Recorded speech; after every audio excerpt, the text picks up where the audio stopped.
Ini masih utuh. Ya, masih utuh. Terhadap proyektil ini melaksanakan kegiatan pembubaran itu, dari 13 orang itu terdapat 4 orang saksi yang dalam keterangannya melihat bahwa 4 orang saksi yang dalam keterangannya melihat bahwa oknum tersebut melakukan penembakan. Bentar, Bang. Iya, Bang. Iya, dengan menggunakan senjata laras panjang. Kita coba lakukan semacam prarekonstruksi dari jarak berapa Anda melihat. Ada yang dari jarak kurang lebih 6 meter, kemudian ada yang kurang lebih 13 meter, 5 meter, bahkan juga di antara saksi itu ada yang kenal. Sehingga dia bisa dengan cepat mengetahui bahwa ini adalah oknum tadi. Kemudian dari hasil olah TKP beberapa selongsong peluru, ya, yang mengelompok, ya, beberapa selongsong peluru yang mengelompok. Jadi ada 2 tempat yang mengelompok, tempat lain memang terpisah-pisah,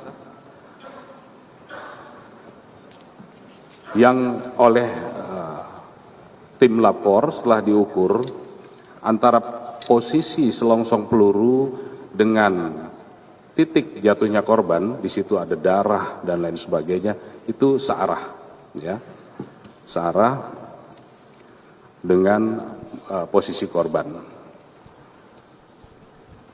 Jumlah selongsong keseluruhan berjumlah 13 selongsong peluru, terdiri dari 8 butir kaliber 5,56, kemudian 8 butir kaliber 3 butir kaliber 7,62 dan 2 butir kaliber 9 mm. Ini semua sudah kami siapkan administrasi penyidikannya dan sudah dikirim ke laboratorium forensik untuk dilakukan proses pemeriksaan Balmed-4. Kemudian juga dari TKP dan dari tubuh korban kita ambil sampel darahnya juga sudah kita periksakan ke lapor.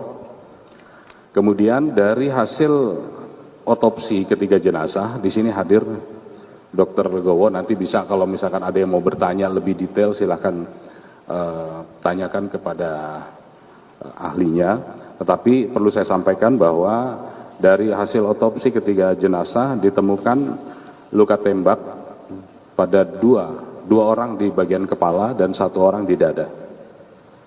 Yang ketiganya mengakibatkan kematian.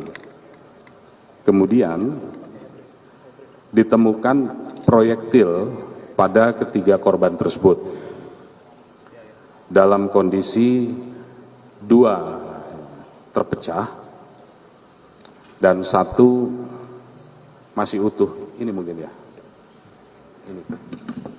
ini masih utuh, ya, masih utuh. Terhadap proyektil ini juga sama, kita periksakan ke lapor untuk bisa mengetahui apakah diletuskan atau ditembakkan dari senjata jenis apa, apakah laras pendek, laras panjang, atau apakah pabrikan atau non pabrikan. Nah, ini sudah kita kirimkan ke ke lapor. Kemudian terhadap 2 proyektil yang tadi dalam kondisi pecah-pecah juga sama, ini kita kumpulkan jadi 1 sesuai dengan di mana ditemukan. Ini kita periksakan ke lapor, mudah-mudahan dengan alat teknologi yang ada bisa direstrukturisasi untuk bisa kita identifikasi apakah berasal dari senjata laras pendek, laras panjang, atau pabrikan non pabrikan.